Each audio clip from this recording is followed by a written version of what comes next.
Good afternoon, everybody. Thanks very much for joining us at our weekly press briefing. Today, Greater Manchester is escalating its response to the ongoing COVID-19 crisis. We are reprioritising existing resources and mobilising them in support of some proposals that we put to the government today.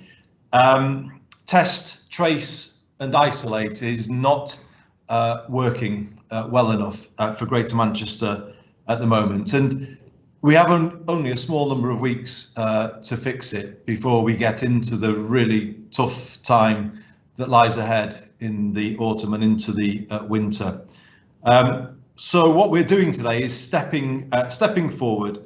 We are ready to take more ownership of the situation, and as I've said, we've identified some resources that can be reprioritised to offer some solutions to the government. So rather than just asking for things, we're trying to do more, but in doing that we obviously need the support of the government, and I'll come on to explain that a little more later.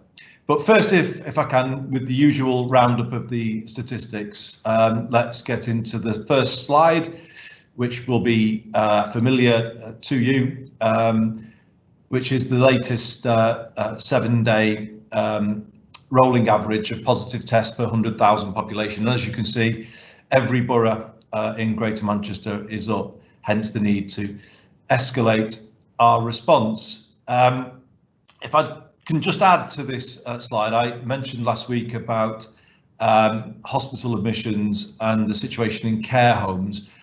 What I can say today is that the position that we put to you last week has stabilised, so there hasn't been any further increase on what we reported last week, which is important to bear in mind, even though obviously we can see community transmission increasing. If I could turn to a second slide, please, Kate, and a very topical issue, which is Pillar 2 testing. We just wanted you to see how it has developed over recent weeks and the numbers that our boroughs have been achieving. The latest reliable figure for Pillar 2 testing was this Sunday. And the week ending on Sunday, we have anecdotal information that there have obviously been capacity problems in Greater Manchester in the last 2 days, today as well, so the last 3 days particularly. What we don't know yet is the extent to which that reduction in capacity will bring these numbers down. It's important to say that there are still a number of tests going on in Greater Manchester and significant numbers, but clearly the capacity isn't there in the way that we need it to be, and also the demand has increased. So I think the issue that we have at the moment is a reduction in capacity and a significant increase in demand, and that is giving us the problems that we are seeing here and elsewhere in the country. If I could turn to the third slide, it's a slide which is relevant to what I'm about to say about GM's escalated response. We have said before on this call that we need to think of not just test, but trace and isolate. The three go together. And when it comes to the tracing system, we've been very clear that it isn't working well enough for us, and too many people who are named as contacts of people testing positive in Greater Manchester are not successfully reached by the national system. So for the first time, what we've tried to do today is put a number on that for you to define the problem.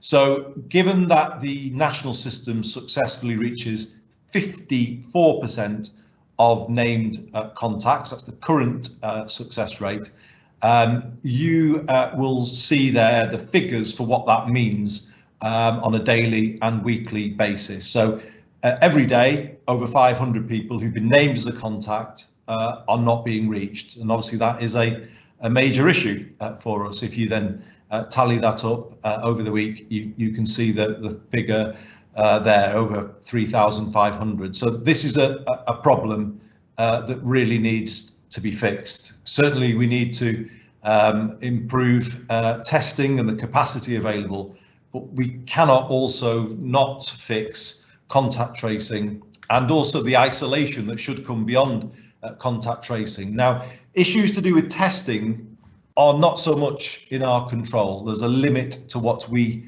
can do. Obviously, they are national contracts. But when it comes to contact tracing and support for people to self-isolate, there perhaps is something that we can do. And that's very much where I've been in the last few days, thinking about what more we can do, given the situation that we are in, and how can we kind of, in partnership with the government, help develop better solutions, particularly on these two issues of tracing and isolation. So what I want to do now is just to take you through what we're proposing to do, or what we've decided to do. So first, on this very defined problem of contacts not being reached, we have agreement from Greater Manchester Police and Greater Manchester Fire and Rescue Service to mobilise a number of police community support officers and fire safety staff to focus their efforts on contacting the contacts that are currently not being reached in Greater Manchester by the national system. So this is not the what are called the index cases, that the people who have been recognised as having the virus for testing positive. Those cases are currently handled by the public health teams in our districts, and we are not proposing to change that. It's right that that should be done there. What instead we're saying is, look, there's a separate issue here, which is the contacts of those people, and the system that's in place to reach them is not currently working for us. So rather than just constantly point that out to the government, we thought the time had come to do something about it. Now, I need to say, this isn't necessarily sustainable over the long term, and it's a difficult reprioritisation of resources, but we think it's right to do so, to show our willingness to come forward with more, and however difficult it is to support this effort at this particular moment in time. So we have identified a number of PCSO and fire safety staff who can work in a new command unit to take on specifically this task of getting through to those 3,500 contacts or so every week in Greater Manchester who are not currently being reached. And what we're saying to the government is, we want to help you get the contact rate reached here up to 80%, which is of course where everyone says it needs to be. And this effort is very much intended to move that in this direction, in a partnership with the government. It won't be sustainable over the long term, but it's the right thing to do in this moment to enhance our efforts with regard to contact tracing. Let me turn to self-isolation. Now, this is an area which we don't believe has had anything like enough focus from the centre. So on that, our proposal is to ask the Greater Manchester Growth Company to set up a self-isolation support service of the kind that you will have been familiar with when we've had mass redundancies at Thomas Cook and other major employers in Greater Manchester. The Growth Company has a lot of experience in working with people and supporting them in challenging circumstances. So this is what we propose to do. And first and foremost, what I am issuing today is a call to all Greater Manchester businesses, because actually we need their help first and foremost with this. We are asking them to give all employees explicit permission and financial support to self-isolate if they are asked to do so by NHS Test and Trace.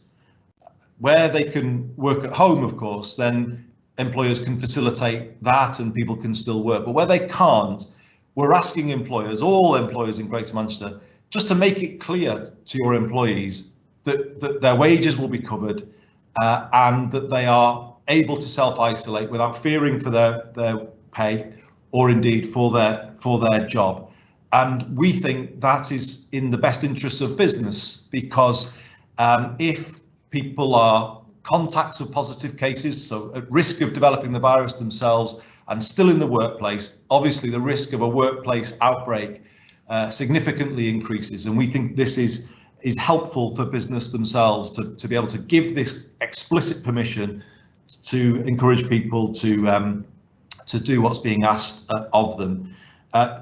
What we are saying, though, is that this unit that we are establishing up with a limited budget, so we are giving it a limited budget, is there to work with employers if they are going to struggle to find the wages to cover people while they're off, to contact us and therefore to talk to us about what they might need to help people to self-isolate. We also want to provide the unit to support people who are freelancers or self-employed. So we would obviously want them to claim what they're entitled to, but the unit might be there to help them with the extra support that they might need. If any employee is facing difficulties with their employer in putting in place arrangements to self-isolate, then again we would want them to call the unit. It's there to be a support service to find solutions for people to self-isolate, but also to work with the huge number of responsible employers we have in Greater Manchester who we know will want to do the right thing. And this service is there to help everybody, but then significantly enhance levels of self-isolation which we think are necessary for the whole test, trace, isolate system to work properly. Again, this isn't going to be sustainable for the long term, and we will need the government's help to sustain it. But what we're trying to do here is come at this whole issue a new way and set up this central support so that we can develop a partnership between business, employees and ourselves to get all of those requests from NHS Test and Trace acted upon, and to ensure that people have the cover that they need to do what they're being asked to do. There's a further element that is going today in our package to the government on enforcement, and I'm now going to ask the Deputy Mayor, Beverley Hughes, to talk to that. It's on the same theme as the two I've just taken you through. Strong targeted measures rather than blanket restrictions, and that's the running theme of the package that we've developed. But I will leave what I want to say there for now, and I'll invite the Deputy Mayor to pick it up from here. Bev. Thank you, Andy. First of all, I'll just run through very quickly what happened last weekend in the run-up to the new rule on 6 that came in on Monday, how that's been developed during the course of the week, and what we plan for this coming weekend, because that really is the experience that we're building on to put further proposals to government around enforcement. I think probably I should start by saying that we don't believe that enforcement itself is the only thing that can help to suppress the transmission of this virus, but it is an important element because getting compliance around some of the rules is one important contribution to helping to protect people. So last weekend, as you know, there was the very high rate in Bolton, particularly, and new measures introduced there, new restrictions. Over that weekend, preparing for that, the police had over 500 reports, mainly related to house parties and gatherings, some of them very large. There were about 350 of those.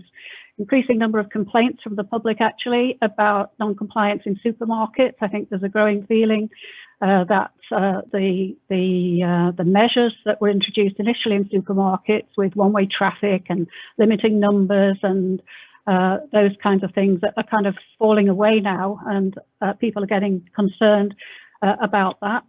27 fixed penalty notices were issued, and the police are also continuing to visit jointly with local authority colleagues licensed premises to inspect and check, and also following up on quarantine people who should be quarantining after coming home from abroad where the border force aren't able to contact people. So there's been a lot of activity.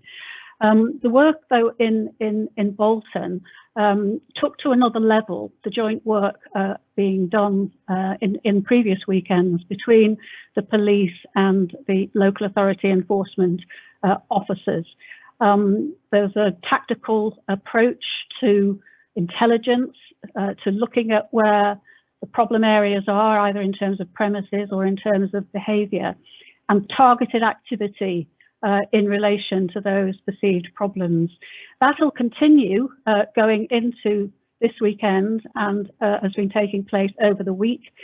So locally, each district is going to be funded to have a dedicated patrol resource over the weekend to attend to reported COVID incidents. We've been deploying the police community support officers in targeted ways around local engagement activity.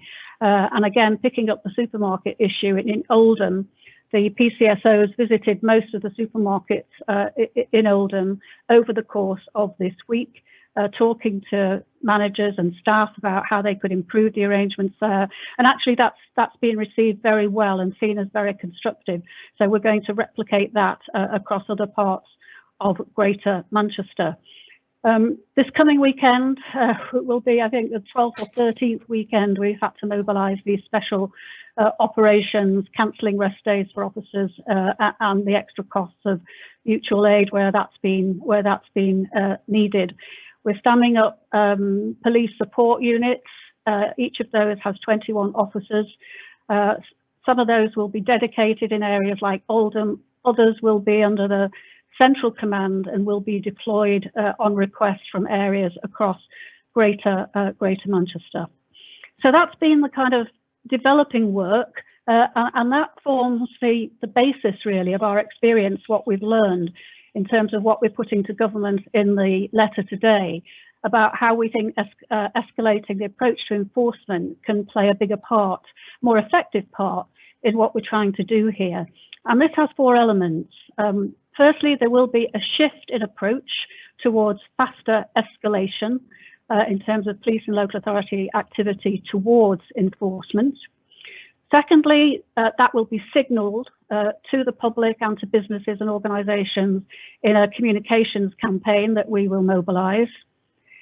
Thirdly, we're asking the government to plug the gaps that exist at the moment in the legislation that are preventing police and local authorities from enforcing as effectively as they might, and I'll explain what that means in a minute. And fourthly, we're identifying other restrictions which, if we were allowed, we could deploy in a targeted way in local areas. We don't want blanket restrictions across Greater Manchester, we're clear about that.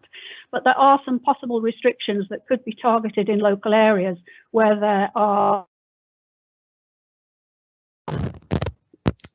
So first of all, the shift in approach, as we've talked before on these press conferences, generally the police and their local authority partners have adopted what they call the 4 E's approach. So it's been going through a process of first of all engaging people, then explaining what the rules are, thirdly encouraging them to comply with those rules, and only going to the 4th E, enforcement, as a last resort. And actually for most members of the public, as they encounter the police going forward, they will still experience that approach. But in other situations, particularly where there's businesses not complying, where there's repeat and flagrant non-compliance with the rules in terms of large house parties and so on, then the police and partners will move much more rapidly to enforcement, whether that be fixed penalty notices, dispersal or closures where necessary and where we can. So that is the change in approach, but it will be very targeted.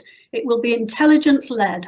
And the joint teams that we will stand up now, not just in some local authority areas, but in all 10 areas, they will lead that intelligence-led approach. They will identify the areas or the groups or the people or the businesses in their locality where that approach will be deployed. The communications campaign will support that, and we want to make sure that the public know exactly what's required, and that is a complicated picture for the public in Greater Manchester at the moment. So as well as signalling the stronger enforcement approach, we will be explaining to people in different parts of the conurbation precisely what the rules are for their area, because as you know, they are different in different places, and we want to work with the local media to help us get this across. Actually, 2 reporters from the Manchester Evening News came out with the joint Bolton team on Friday night and saw their activity in action and reported on it well. I think there was a barber's closed down that night, and that was well publicised. That was really helpful. Thirdly, we're asking government to consider strengthening the ability of the police and the local authority enforcement officers to move more rapidly, particularly in relation to non-compliant businesses. At the moment, there are limited powers, unlike, say, for the unlicensed music events, where the police have powers to confiscate equipment, to fine people on the spot, to close the event down. They don't have those powers in relation to a business or an organisation that's not complying with these rules. There are those powers in Wales at the moment, it's specifically in relation to COVID, and I think we need something here. So we've had 4 responses. We also think there's further changes in legislation in relation to designating the people responsible for business premises to be the owner and not just the manager who's there at the time. We think there's fines can be more of a deterrent, and the current guidance on businesses and so on should be mandatory. And then fourthly, as I say, while we don't want any blanket restrictions, we think that there is potential for certain targeted restrictions for the local police and local authority to apply at their discretion in relation to areas where there are very high rates. So that could include, hospitality and other venues being closed by specific times, not being able to be open very late, supermarkets closing at 11 so that they're not an alternative venue for purchasing alcohol, and so on. So a number of suggestions that we're making there.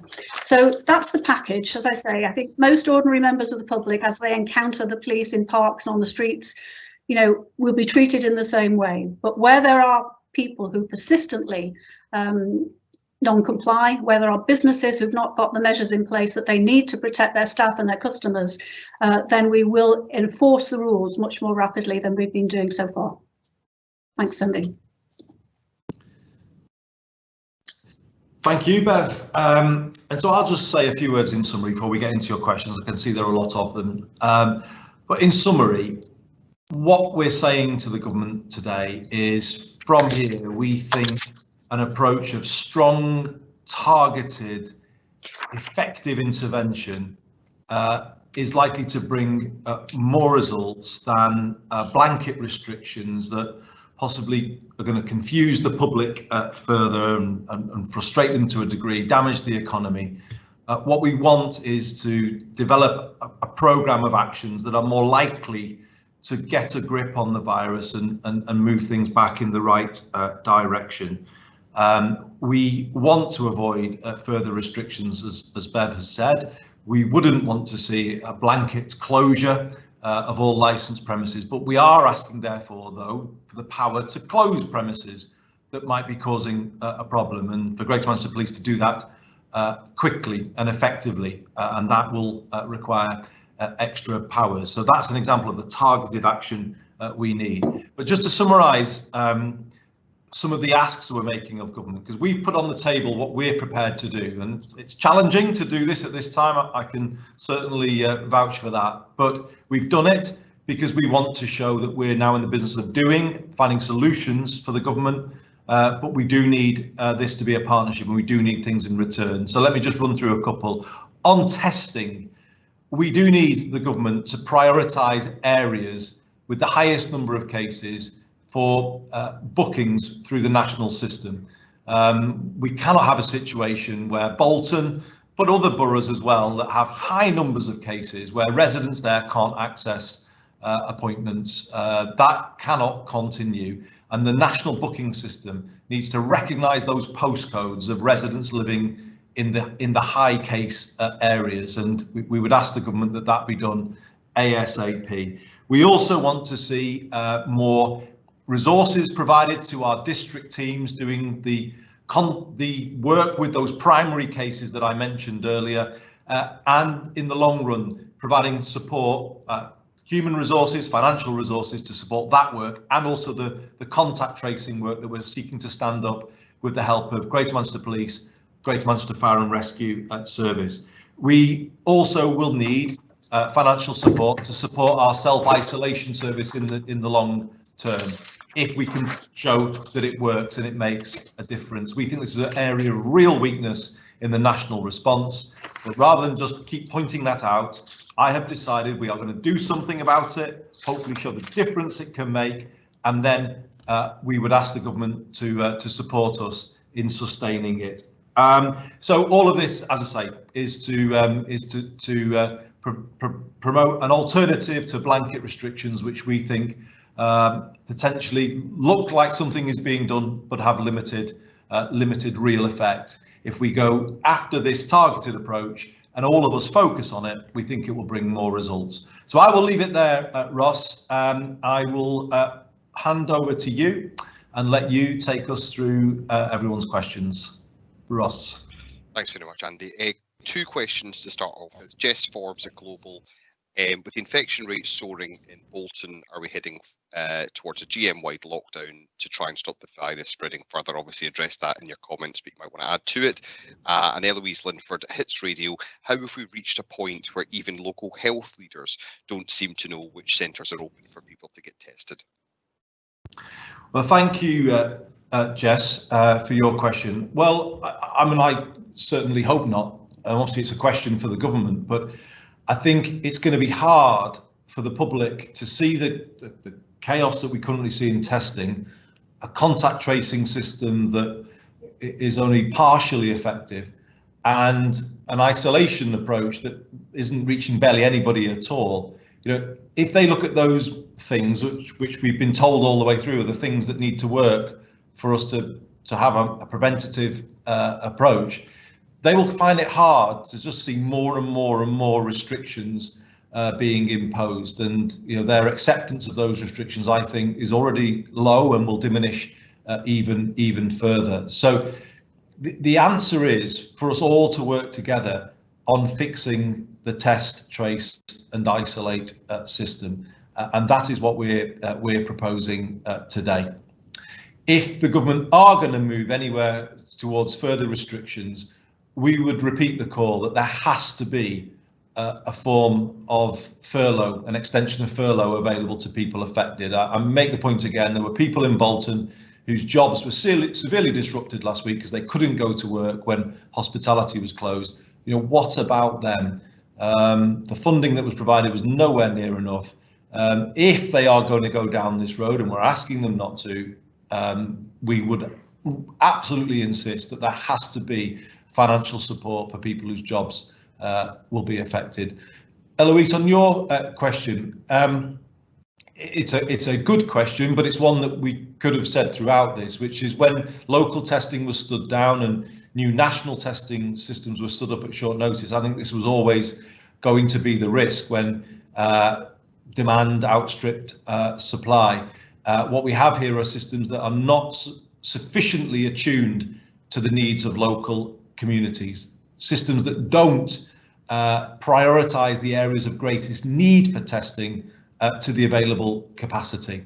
So that's how we've reached this point, and it's a frustration that you've heard from us all the way through this.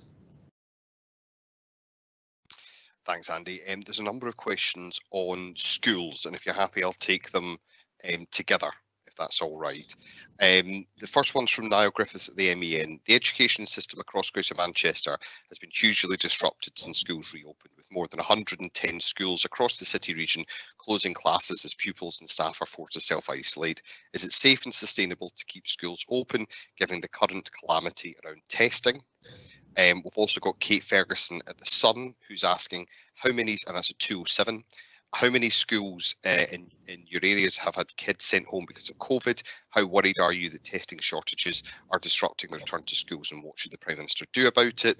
Similarly, from Josh Halliday at The Guardian, are you able to provide any update on how many schools in Greater Manchester have recorded at least one COVID case, and or how many staff/pupils are isolating in the region? Head teachers are telling them that staff are having to isolate for days because they can't get tested quickly enough, and their budgets are coming under serious pressure due to having to pay for supplies. How concerned are you about this? There's some other ones as well, but I think that'll do for now. Okay, Ross, and thank you, Niall. I think it's important not to overreact in the situation that we're in. Obviously, it's been a really difficult week when it comes to testing, and even before this week, you know, we were seeing people sent to far-flung places for tests. So there clearly is a major short-term problem in the system. But the reason I showed you the testing figures up until this week, so up until the 12th of September, was to show that actually there's been a steady and quite significant number of tests being carried out in Greater Manchester. And it's not the case that there have been no tests this week. There have been tests continuing to be carried out. Probably at reduced capacity, but it's also the extra demand that's caused the situation that we're in at the moment. So yes, it's still safe, and yes, it's still sustainable to keep schools open. But you know, if you were to ask me that question next week or the week after, with no solution to the testing situation, then I may well give you a different answer. But at this point in time, it's got to be right to keep schools open. It is safe and sustainable to do so. But I think, as you've reported, there are more and more schools reporting those problems, and obviously closing classes or sending classes home. So it's one to keep under review, Niall. Kate, in your question, obviously we've answered that, or in the MEN question, that the figure is around 110. I think it's an accurate figure. We could double check it to be sure, but I think it's grown up to that number now. It clearly is disrupting the return to schools. But nevertheless, it was never going to be plain sailing, I don't think.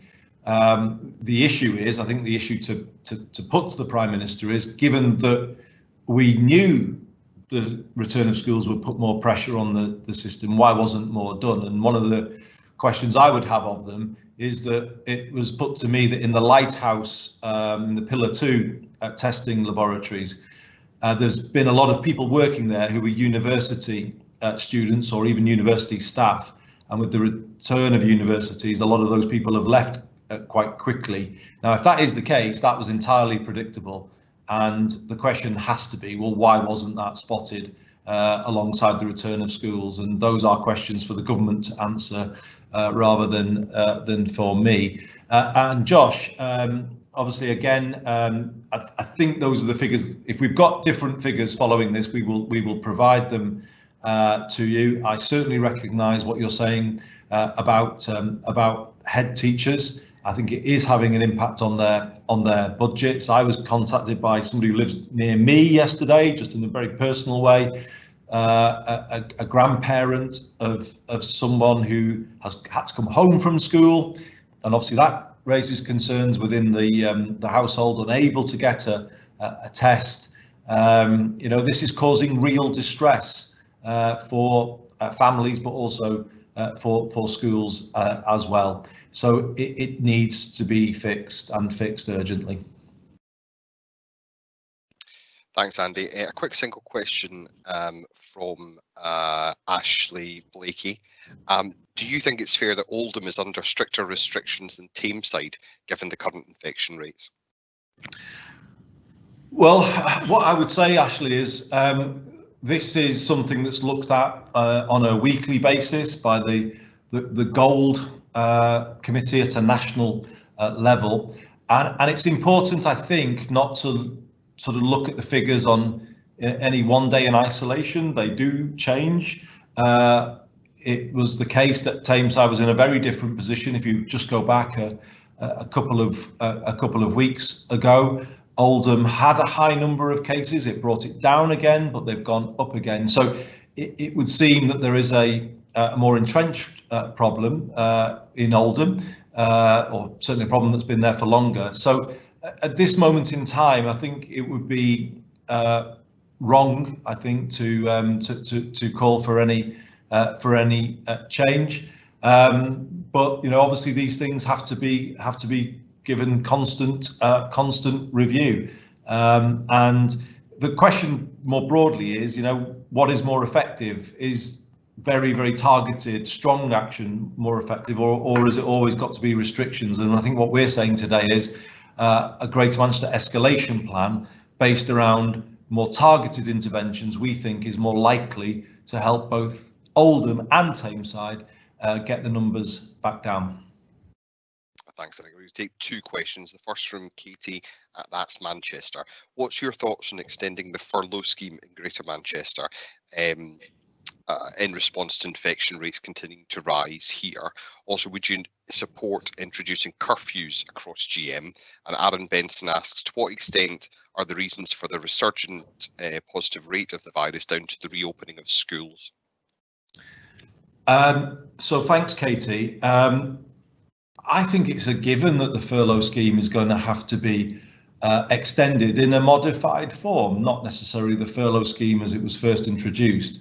But I would say it's critical that there is access to a form of the furlough scheme for, number one, areas that are put under restrictions of the kind that close businesses and affect people's jobs. I don't see how it is possibly right that Bolton faces restrictions of that kind without access to furlough for those employees who are affected. I mean, that just is wrong in my view, and that needs to be addressed. So you need a furlough scheme linked to the more severe form of local lockdown where people's jobs are affected. I said that actually going back a few months ago when the R number went over 1 in the northwest, and it was even in advance of the Leicester lockdown.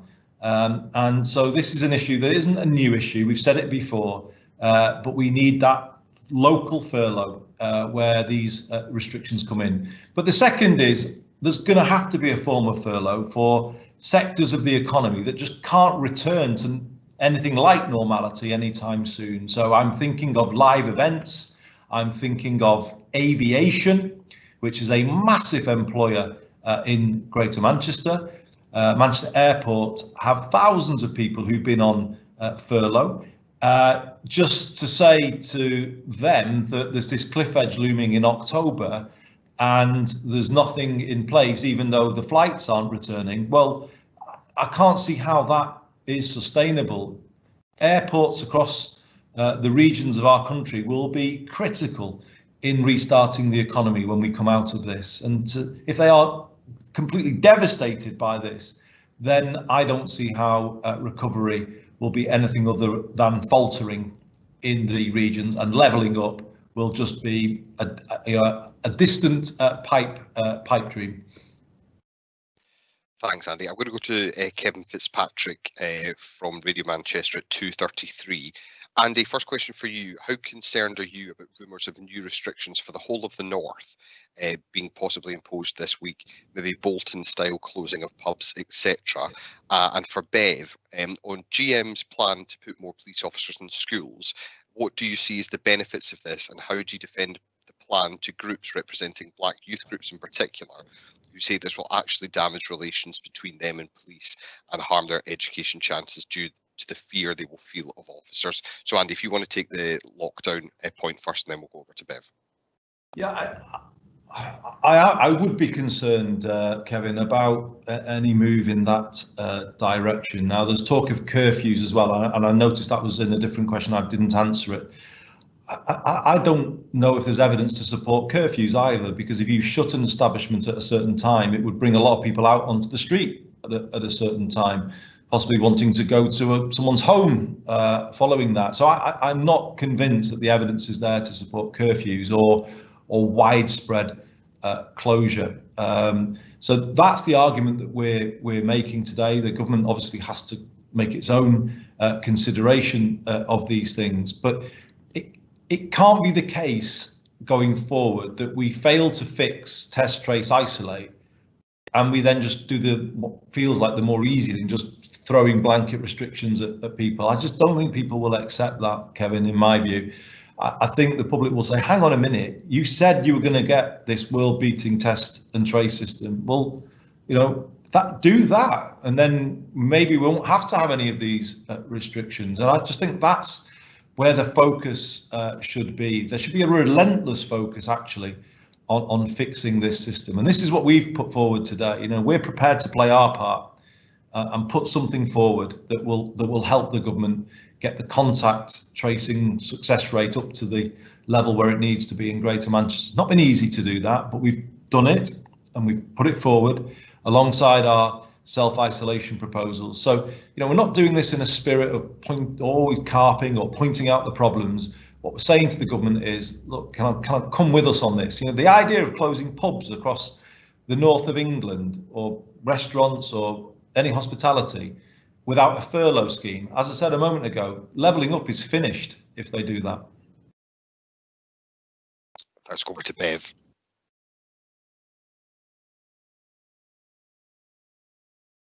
Sorry, Bev, you're on mute.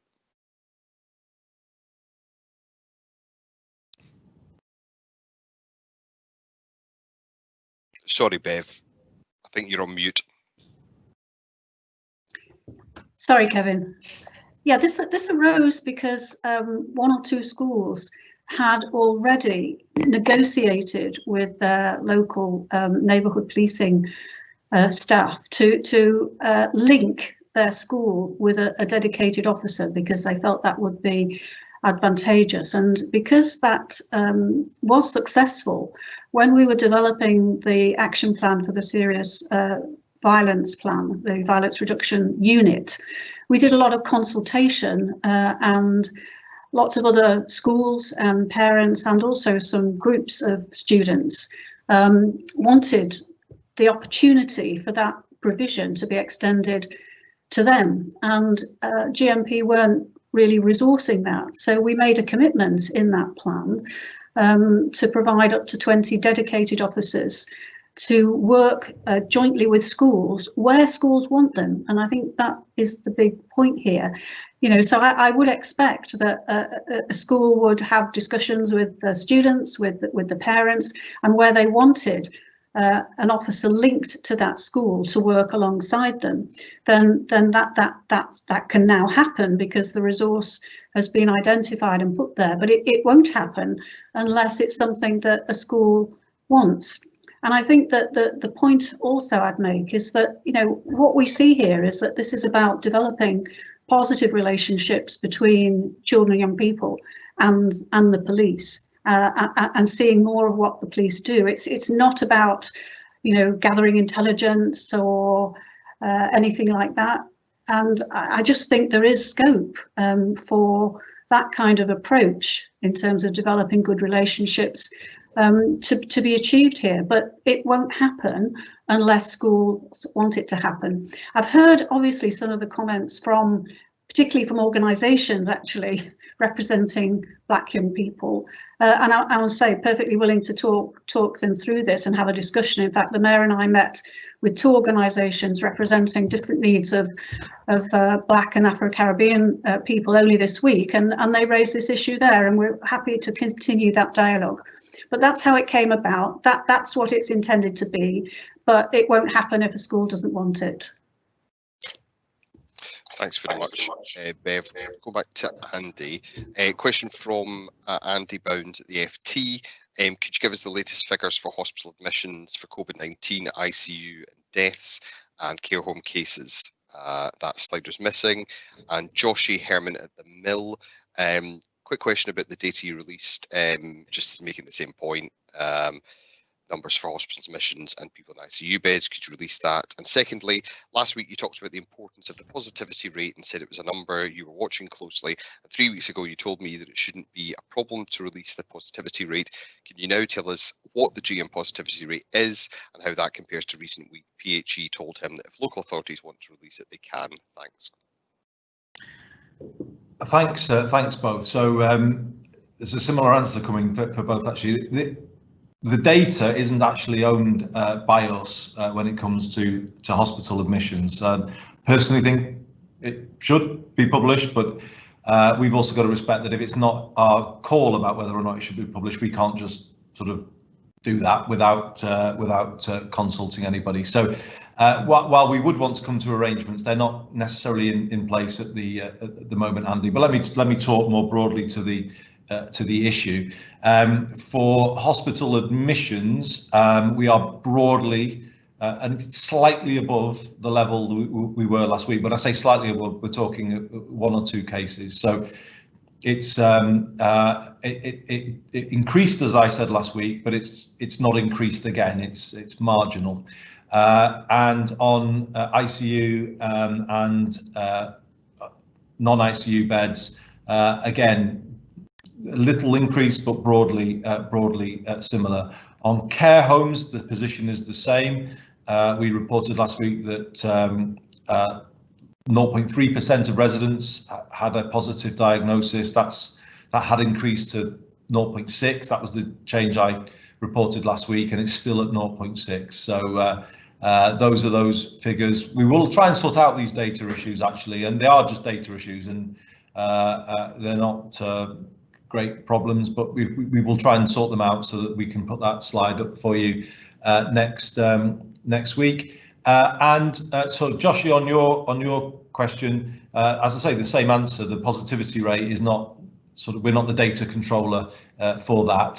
So it is a figure held by the districts, and we would have to go round them all to get that permission, and we haven't been able to do that yet. But it is an important figure. I know you've asked about it before. It's a fair question. It is obviously higher than it's been in all of our boroughs because of the situation that we are in. But we will see if we can iron out these issues and get you those figures, if not next week, as soon as we can. Thanks, Andy. Going to go to Louise Martin, 226. She's asking, when will this new team start and doing the contact tracing, and how would you characterise the current system? And I'll ask Josh Halliday's second question as well, because it links to that. Any more detail on the new contact tracing command unit would be helpful. How many PCSOs and fire safety officers will be involved, and for how long? Presumably this will take resources away from those services, so how will the gaps be filled? Okay, thanks, Ross. So Louise first. So we've been in discussions, Louise, with Greater Manchester Police and the Fire Service, and I'm really grateful. I have to say, I didn't say this earlier, but I will say it now. You know, they've stepped forward and offered this resource to help. And it's important for me to say, because it will be police community support officers from the police side, that they're actually currently doing a lot of COVID-related work anyway. So what we're doing here is using that, but also refocusing a specific group of PCSOs to carry out this work. And there's talk it can be stood up pretty quickly. So we're in discussions with NHS Test and Trace, because we're doing this in partnership. Obviously, we want to create arrangements for the data about those uncontacted contacts to come to a kind of central point in Greater Manchester, so that people can be tasked with contacting them. So, you know, we are absolutely working flat out to get this up and running as quickly as possible. I wouldn't, not able to put a time frame on it, but what I can assure you is there is a huge amount of attention going into this, and we hope to stand it up as soon as practically possible. But I'm hoping this will be days rather than weeks, but we will keep you updated on that. It's a big commitment on our behalf, but it's one that we felt was the right thing to do. As I say, to move from doing to asking. How would I characterise the current system? Well, not working, I guess, is the simplest way of putting it. But you know, rather than constantly sort of pointing that out, what we're trying to do here is bring forward a solution to get it to work to that 80% level that we need it to be working at. So it's not about, you know, as I say, constantly criticising the government. They're in a difficult situation. I've done the Health Secretary's job during a pandemic in a much milder context. I know how challenging that is. I know it's not possible to have a perfect response to a pandemic. I made this offer to him in good faith to say, look, we're prepared to do more to help. And we want the government to receive it in that spirit. Ross, there was a second question, wasn't there, from Josh, wasn't it? Yeah. So we're looking at over 100 PCSOs, Josh.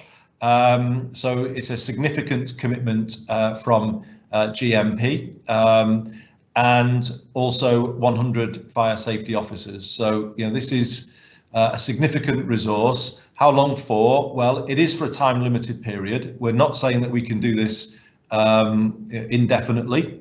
What we are trying to do here is obviously stand up an operation that's more locally controlled, that can develop quality contact, and this is the key, quality contact with those people that we're currently missing. And actually then this contact tracing command unit would link to the self-isolation support service. So just explain how this is going to work. We would want those two teams to be knitted in together, so that when they're having the conversation with people about having been a contact of a positive case and the need to self-isolate, they can also then say, and here's a service that we have to help you, to get that kind of seamless conversation in place, which just isn't there at the moment. Louise, wasn't it, who asked me to characterise what it is? Well, it's all very voluntary, I guess, at the moment. It's all very sort of ad hoc, and it needs to be much more structured than it is. It needs more rigour in this whole operation, and that is behind the logic of asking Greater Manchester Police and GMFRS to play a role here. More rigour in contact tracing, more quality contact with people, and then a direct offer to the public, support to self-isolate. We think this could really help improve a system that is struggling right now. Thanks, Andy. We're almost out of time, but there's two people who haven't had a chance to ask a question yet, so we'll take them together. Hannah Miller at ITV Granada 246 asks, could you spell out a bit more what kind of targeted restrictions you think might work, and is there not a risk that these might add to the confusion? Jennifer Williams at the MEN also asks, you mentioned earlier that hospital admissions are stable on last week, but her understanding is that they are rising in the Royal Bolton as infections translate to illnesses amongst older people. That's aside from the outbreak in Tameside Hospital. So could you give a sense of how concerned you are about those localised patterns at Bolton in particular, and how confident are you that the hospital is going to be able to cope? Well, Ross, shall I take Jen's question, but pass Hannah's question to Bev? Of course.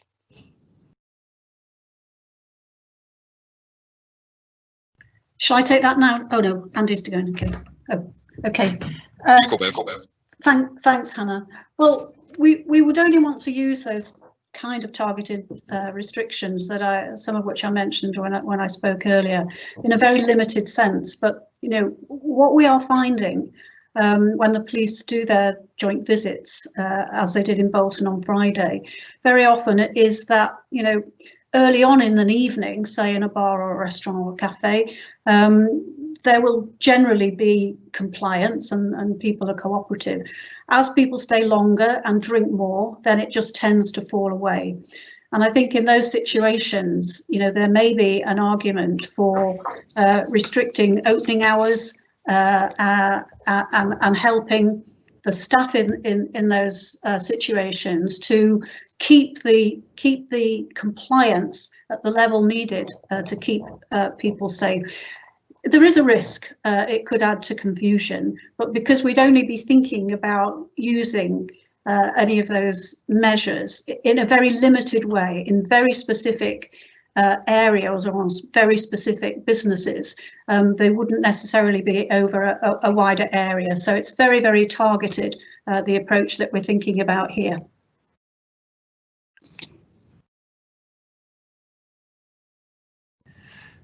Thanks, Bev. And just to add, we think they're the answer to prevent blanket restrictions, blanket curfews, or other kinds of restrictions, Hannah, that we think would be unfair on many businesses that really are doing the right thing and aren't presenting a risk. And one of the things we are asking the government for is the ability for GMP and trading standards to move much more quickly in closing down premises that are clearly operating out with the rules, and that's a request I think that's gone in from councils in the northeast of England as well.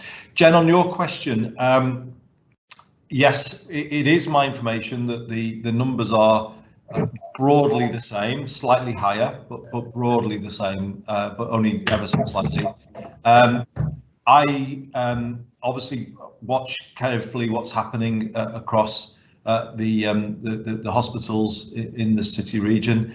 You're absolutely right that there was an issue in Tameside, and I think that largely explained the figures that we presented last week. But I'm also aware of the pressures, as you say, at Bolton. So we are concerned clearly about our hospitals and whether or not the rise in community transmission is leading to greater hospital admissions and therefore pressure on our hospitals.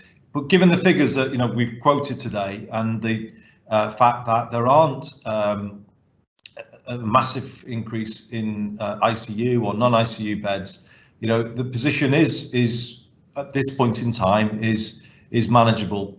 But of course we will be working with all of our hospitals. I think the bigger issue, I think, for this week is the reports of people turning up in quite large numbers to A&E because they can't get a test. So we've talked on this briefing today about the impact of the current chaos in the testing system on schools, and that's a significant impact.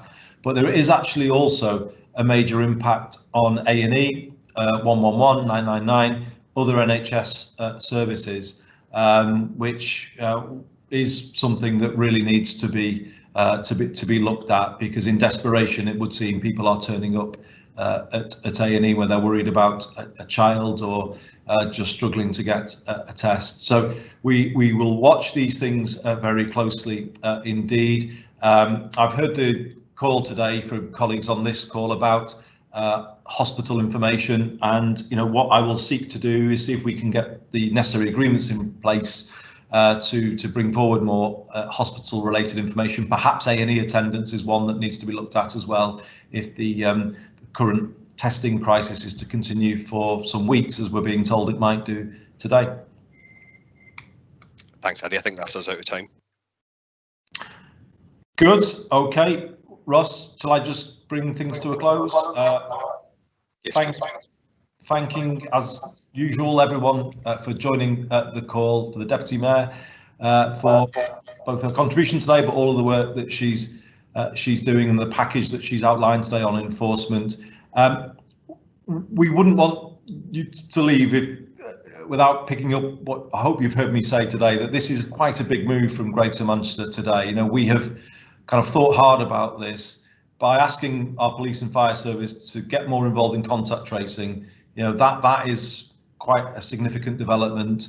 It will bring more rigour to an area of work that currently isn't being done well at all, in our view. That's the tracing of those contacts. So this is a significant move. I think the first time anywhere in the country that the police service and the fire service have moved into this territory. But it's our view that this is the right thing to do, alongside thinking differently about self-isolation. Asking employers to play their part as well. And I repeat that call. We ask all businesses in Greater Manchester to work with us on this, every single one. Give that permission to your employees. Give them the kind of knowledge, the certainty that their pay will be covered, to self-isolate if they're asked to do so. It's their public duty, if you like. That's what they're being asked to fulfil. So we all need to support them in that. But the unit we're setting up hopefully will help all businesses as well, should that be a challenge for them to do. So Greater Manchester, as ever, is rallying round Ross. We're making a big positive offer to the government today. Targeted, effective interventions, more effective than blanket restrictions. We think that's the way to go. Thanks everybody for listening to us, and we will see you all next week.